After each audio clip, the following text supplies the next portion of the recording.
Welcome to Bon Vivant Chic, Life Well Lived, the podcast for anyone who wants to cut through today's noise and just listen for a few minutes to meaningful conversations on the human experience and the power of connectedness.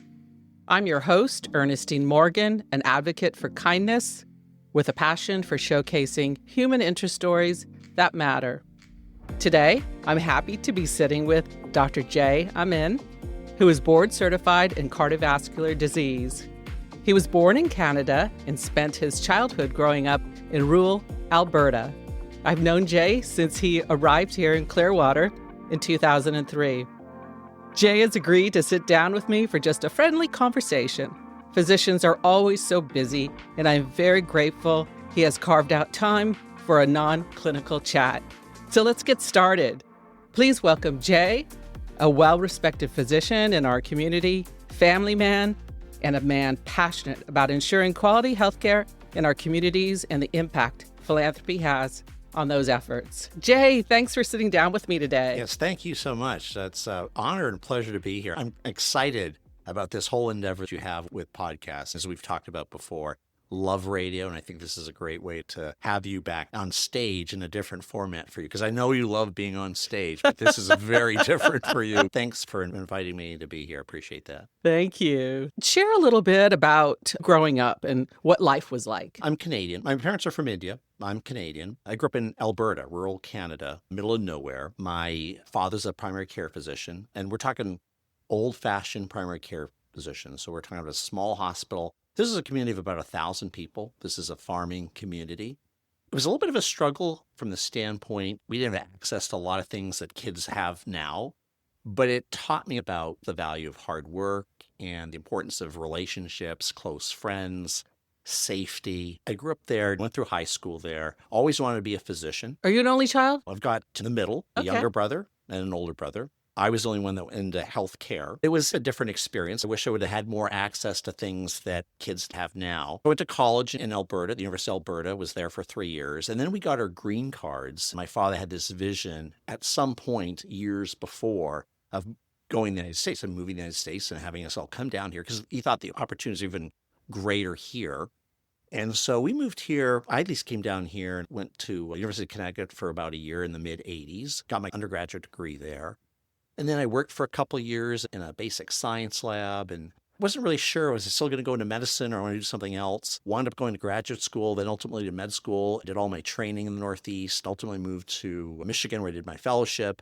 I got married during my first year of fellowship, then we moved to Florida, which I never thought I would have been moving to Florida, but here we are 22 years later. It's been a great experience. And why not Florida? I don't know. It's just something about, when I think about Florida, thinking about we don't really have beaches. winters. Well, there's no winters. I always want to go back to the Northeast. Oh, okay. Just love Boston. I love the culture. I love the restaurants. I love everything about that area. My mother was passionate about moving back to somewhere in the Southeast. She grew up in North Carolina. At the time, her father was still alive and she wanted to be close to her parents, and she's very close-knit with her sisters and her family. So I said, we can move to the Southeast. We wound up moving to Florida, which is really the best move in my career, fortunate enough. Some of these things happen just by chance. It's been a great move and we've been very happy here. What are some of your fondest memories of growing up? It's a shame because I think society's changed a lot. Now, maybe partly living in Canada in a small community, but I remember as a kid coming home after school, and this is the winter. I was 14, 15 at the time, even younger. We'd go outside and we played road hockey on the road, right? There'd be so much snow. It was not like the snow was getting cleared from the streets. Right. We'd build our pillars for a goalpost. They'd be on either sides of the street, and we play road hockey. Ultimately, we got hockey nets. We got a little sophisticated. I remember just looking forward to doing that every day during the winter. And I remember the cars going by, and you have to get off the road. And the cars would run over your goalposts, and you have to go back and put new goalposts up. But it was just this idea of growing up, knowing all your neighbors, having close friends, relationships, which I think has changed a lot in society now. Sometimes you don't even know your next door neighbor. Those are really fun. Just childhood, just growing up with friends, I think. And I still stay in touch with some of them. I do that. And someone I know in first grade, I still stay in touch with her. I've got another friend I stay in touch with. It's nice because there's not a lot of people that can remember their friends from first grade or stay in touch 50 plus years later. And I still stay in touch with Beverly. Wonderful. Who had the biggest influence on you when you were young? Well, I think my parents. My father worked really hard as a primary care physician. So think back what it was years ago in a small community in rural Canada. This was a hospital run by nuns, by the Catholic Church, the nuns. He worked there, and as a physician, he was on call all the time. I remember him working hard and rounding on the weekends. We never really took a whole lot of family vacations and holidays, but he taught me the value of hard work. And from my mother, the real important value that she gave me is the value of human kindness and caring about other people. I've got the work ethic from my father, the perseverance, the determination, the desire, and more of that human compassion side from my mother. She passed away a little over a year ago, but sorry. I think it was I was very fortunate to have parents that cared as much as they did. And again, it was a different era, different environment. Was it expected that you would become a physician? It's one of these immigrant stories where to get to the United States and get to Canada and get to North America, the goal is to make a better life for your children. It only takes one generation to change a whole family legacy. My father and mother came from very poor backgrounds, very poor upbringings. My father was one of 6 children, so my mother was one of 6 children. And they didn't have a lot of access to a lot of things that I have now.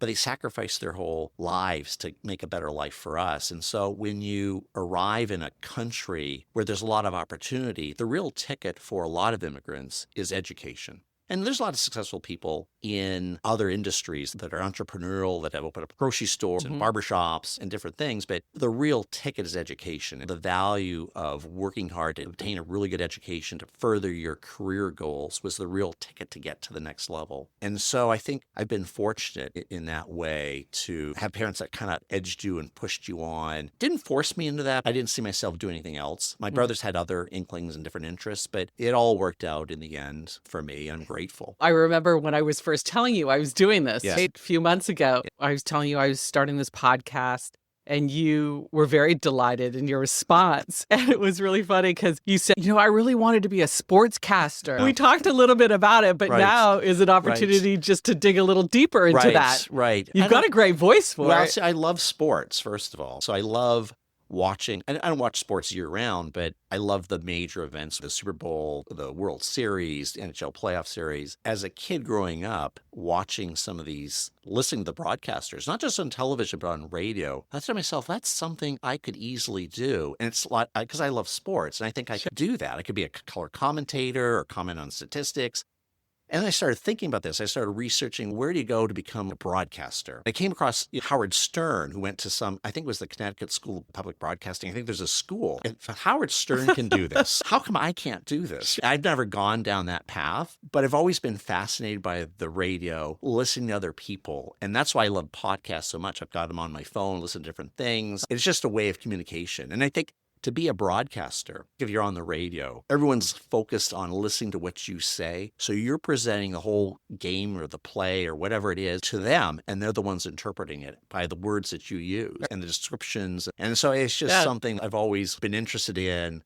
Loved as a kid watching really good commentators doing hockey games and Danny Galvin, and just a long history of great broadcasting. We talked earlier about how different life is today for kids, but opportunities there are for podcasts or this kind of platform. Right. Yes, we're sort of going backwards, right? Yeah, interesting, because I think as a kid growing up, like I said, a small little town, 2 television stations. There was CBC and another station. So it was only 2 stations that were watching on television. So a lot of times I was just late at night listening to the radio. As I got a little bit older, listening to some more baseball games, I remember one, I forget which baseball game it was or which league it was, but every time a baseball hit was made, the broadcaster would have a piece of wood sitting on his table, have a pencil, and then to make it more lively for the fans listening to the game, if there was a base hit, he'd tap his pencil wood to make it sound like a click as a base hit. I thought that was really kind of neat, and you'd listen to the sports game. And so I thought, this is interesting. I started listening to the radio all the time. Obviously, you have less time to do that as you get older through college and stuff. I'm not a big television viewer now. I listen to more radio and podcasts. So it's like almost full circle in terms of the mass media. We still watch other shows and things in different formats, but it's just, for me, radio's become back to when I was a kid. Listen to it as a kid. And it was very important for me to do this podcast, only audio. I'm just more interested in listening to the voice, and also this preconceived idea of the person when you see them visually. Right. There's a lot of things in terms of voices, Mhm. in terms of sports. You think about people like Howard Cosell and Vin Scully. Back several years ago, just these names and just the sound of their voice, and it would just make you want to listen to them speak, to Right. them broadcast the game. And you didn't care who was playing. It was Yes. just listening to them do their thing. It was just fun to listen to them. What was the first job you had, and how did it shape you? I remember my father telling me, you need to get a job after school. He said, you need to learn about more values outside of school. I was studying all the time. So he made me get a job at the one grocery store in Killam, Alberta, where it was the major supermarket, and I became a bagger. This is with brown paper bags, trying to put in the jugs of milk in there and help with the car and doing all that stuff. Saturday mornings, I'd have to go in and work there as well. It made you respect there's another way of life other than just through books and school all the time that people do make their need to learn to see what that's like. Actually, if anything, it motivated me to work even harder at school because I didn't want to be bagging groceries in a supermarket. It taught me a lot of stuff. That was probably my first job. I did other jobs in the summer even before I was younger. I remember cutting grass at the neighbors. It would take me 2 hours to cut someone's grass, and they paid me like $3. And I had to pay for I had to push my lawnmower over there and bring the gasoline. 2.5 hours later, and $3 to me. And I think, oh, that's great. But that was back then, right? $3 was a lot. Right. You could buy a candy bar for a few cents. It was just small things like that. You've built a very successful career in cardiac medicine. What are some of the most rewarding moments as a physician? Anytime a patient shows their appreciation and gratitude for what you're doing and the value you bring to them, it's always rewarding, right? I think what's even more, for me personally, more rewarding is when doctors see you as their physician. They come to see you, or they send you their family members. I call that the psychic gratification. It makes you feel good about yourself. The fact that they trust you to take care of them. These two are also physicians and have their loved ones that they care deeply about, and they're trusting you to take care of them. Right? For me, that's the most humbling thing. In the day-to-day, I love what I do, but I think when patients show that gratitude, it makes you want to keep doing it more. And I've enjoyed it over the past 22 years, for sure. I've enjoyed a lot of it. Yeah. What have been pivotal moments or decisions that changed the course of your life?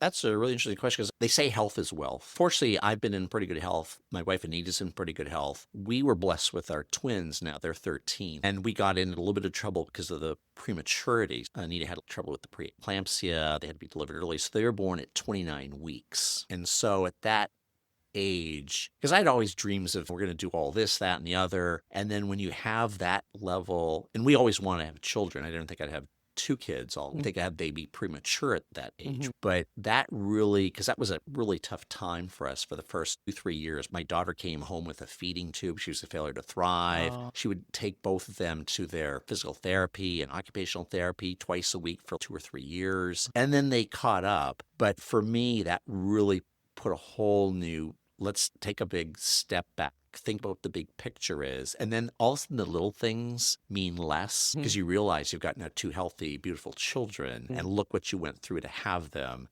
It was a struggle initially, but now that where we're at, you start to reflect back and say, those were wonderful years. I wish they were small again, maybe when they were 5 or 6, maybe not when they were 2 weeks old or 3 weeks old when they're in ICU, adult children's. Really, when you have these types of connections, because we talk about health as being wealthy for you, and you start to, something goes wrong, it really makes you take a step back and wonder, why was I worried about a bonus, or why was I worried about not getting a promotion? It's so insignificant compared to the bigger picture of life, I think. They're wonderful. They're very competitive, but they really take care of one another. And it's a beautiful relationship. I hope it's something that they can have for the rest of their lives and always stay in touch with one another like that. It's special. And I think it's a blessing for me to be a father, taking care of them, because they bring a lot of joy to our lives. And we never thought we'd have children. We were blessed to have twins. And I think now that they're there, I can't imagine our lives without them. I can't imagine them not being there. They're growing up quickly. So fast, right? So fast. What lessons about family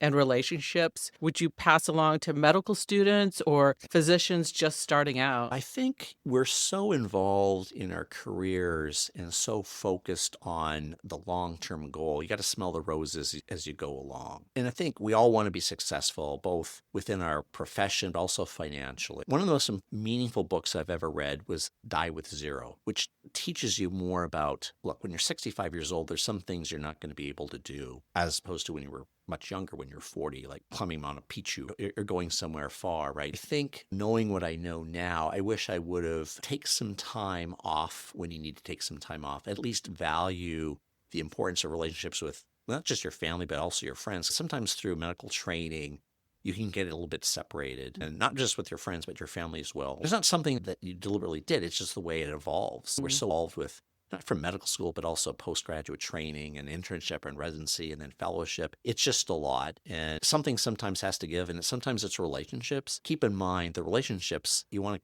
keep those together and do what you can to try to preserve those, because sometimes those are harder to get back. I found too that you really have to be intentional pursuing that. Any friendship or relationship takes work. And this is a sad thing I see in what happens now. We're so used to texting, and we've used that as our method of communication, where it takes 1 second to text someone a happy birthday, but is it really truly meaningful as opposed to picking up the phone or getting together for dinner or just getting together in general? We've used media. There's advantages to media, but the texting I've really tried to get away from. Because for me, you can text anybody you want. You could send out 7 texts to 7 people and wish them a happy holiday. But is it meaningful as it in picking up the phone or meeting up with friends? And I think that as we've gone through, you've seen with COVID, what that has done. It's put us in some isolation. You see different industries where they're still working from home. And you kind of wonder, is that really healthy long-term for where people want to be in terms of their happiness? Because what makes you happy? And they've done studies looking at happiness, and it's the social connection makes you want to get out of bed. What's your purpose every day? What's your passion? And it's the human connection that keeps that all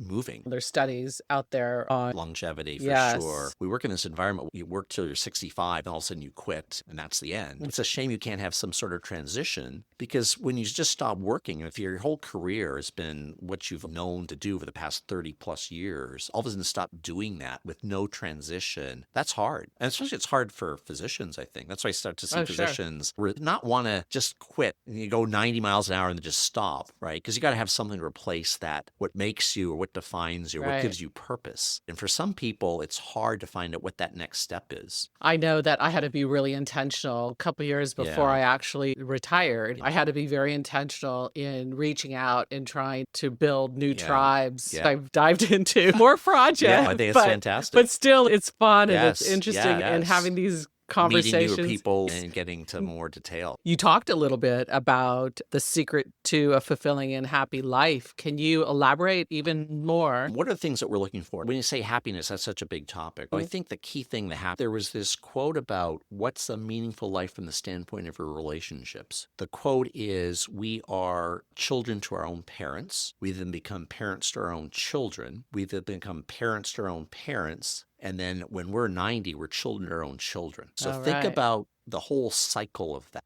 And if you can maintain the relationships with not just your parents, but also your children, and have that all connected from the standpoint of family, that's a pretty well-rounded connection and a meaningful life. Some of us don't have all that. I miss some of those pieces, but the issue is the connectivity, the relationships with your family. And of course, you're building relationships with your friends as well. We live our lives in chapters. Some chapters close, other chapters open, and new lives begin. You start meeting new people, and that's the way life evolves. But I think if you've can complete that family circle, that family dynamic, and be connected to everyone, if you can find 4 or 5 good friends for the whole course of a lifetime and become productive, give back in terms of the way that we want to give back through philanthropy and other things, that's a pretty meaningful life. And it's not all just about financial and achieve a certain degree of wealth. It's the relationships. And I think there's actually a psychiatrist out of Harvard, and I think his name is Robert Waldinger, because I remember sitting in on a mastermind group with some of his disciples during COVID when we were isolated, looking for some sort of entertainment. Here we are with podcasts and radio. So this was a Zoom call once a week for 6 or 8 weeks with individuals looking for that source of happiness. Because Robert Waldinger is a psychiatrist out of Harvard who's part of this long-term study that began years ago. I think he took over the study, but it's been going on for years, looking at what makes people happy. He studied Harvard undergraduate students and followed them for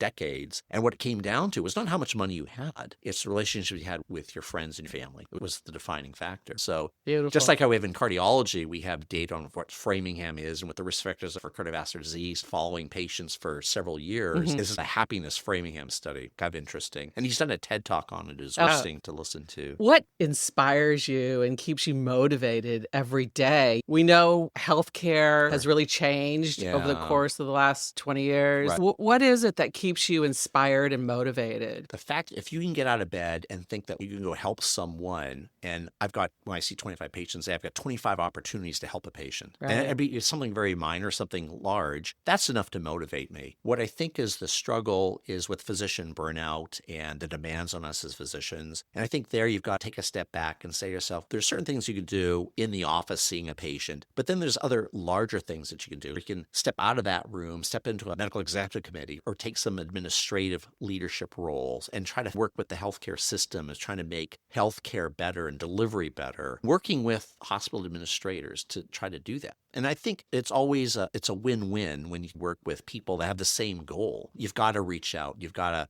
put yourself out there. You've got to commit some time and some sacrifice. Because healthcare, we're all in the healthcare system together. Right. Hospitals, nurses, physical therapists, occupational therapists, physicians, nurses, we're all in it together. It's the healthcare system. The issue is just trying to get people aligned and build a common goal. And sometimes there's misalignment, unfortunately. How do you avoid burnout? That's a long conversation, pretty high. If you start doing surveys, there's podcasts on burnout. And I think for me, obviously exercise, eating healthy is important. Sleep. We underestimate the importance of sleep. Taking time off. We need to take time off. A lot of times people approach us as physicians thinking we know everything. We sometimes don't know everything. You've got to realize you're human as well. Sometimes you've got to reach out to other colleagues and go over cases together. And it's got to be collegial. Burnout is an ongoing issue within the healthcare community amongst physicians. It's not like any other profession out there. Everyone's working hard. The demands on us are different. There's been labor shortages. You've got to take care of yourself. And I think as physicians, sometimes we forget to do. We put our health and our well-being and self-care behind everybody else's, and that's not healthy either. Good points. I've been in the philanthropic world for the last 25 plus years, and I've met so many people. Philanthropy means something different to everyone. What does philanthropy mean to you? Yeah, when you look at the actual origin of the word, it's a Greek word, philanthropia, which is this concept of caring for others, human kindness, right? I used to always think of philanthropy as, I can't do that. That's someone that when you're 65 or 75 years old, you've accumulated this huge fortune of wealth, and you can now donate money to a great cause. That is a huge aspect of philanthropy in our society for sure. I think there's still opportunities to practice some philanthropy through the course of our whole life. It's not necessarily giving back in terms of dollars. It's giving back in terms of time, volunteer. There's other ways to give back, to help others. And it's that human kindness. I remember my father telling me something along those same lines. This was around the holidays. It was around Christmas. I was studying for a final exam. This was in high school. And I was working at that grocery store, and they were having a holiday party on a Saturday night. Now, I wasn't going to go. My supervisor reached out and said, Jay, we'd love you to come, but we also need some help setting up. I asked my dad, I said, I don't really want to go. I've got to study for my exam for the next Monday or Tuesday. He said, well, no, Jay, he's reaching out to you, but he's also looking for some help. And it doesn't hurt to go and help people when they're asking you for some assistance. I remember helping set up the chairs, going there, went up staying there for the party, I ended up at 1 o'clock in the morning. I didn't study that night. But I remember the idea that you can't go wrong in life by caring for one another. And when someone asks you for some help, to give back, that's philanthropy in of itself as well. It's human kindness, right? Absolutely. It's human kindness. And so I think we have opportunities to practice that, not just when you're 65, when you can make a huge impact financially. I can do that at some point too. But I think also along the lines of our day-to-day lives, that things that are simple, we take for granted, but it really makes an impact in more ways than you realize. And it's small, but for some other people, it's huge. Part of that is also, what's your nature? Some of us are more giving than others. At the end of the day, it's part of what makes you feel good about yourself and the impact you make on someone else's life. One of our favorite charity is All Children's. So we're connected to that. When you see our twins, when they went through what they went through at their age, you can see someone had to have donated something to give them the opportunity to get to where they're at. We're paying it forward. Right. So I think that this is all good. I think this is really exciting. Every discussion so far has been this connection and the Yeah. impact personally that they have with that organization or institution. Well, it's because they've gone through something similar. When you see that, you can identify with it. It takes a lot in terms of meaning. Well said. Thank you. Yes, absolutely. Thank you for sitting down with me. Yes, no, I appreciate it. I love this. I love radio, and I love what you're doing. I wish you the very best. Thanks for listening to Bon Vivant Chic, Life Well Lived. I hope you'll tune in for more meaningful stories on the human experience and share with family and friends. All the episodes are available on Spotify, Buzzsprout, Apple, and on my website, bonvivantchic.com. Till next time, remember, every day is a gift. Live it. Kindness matters.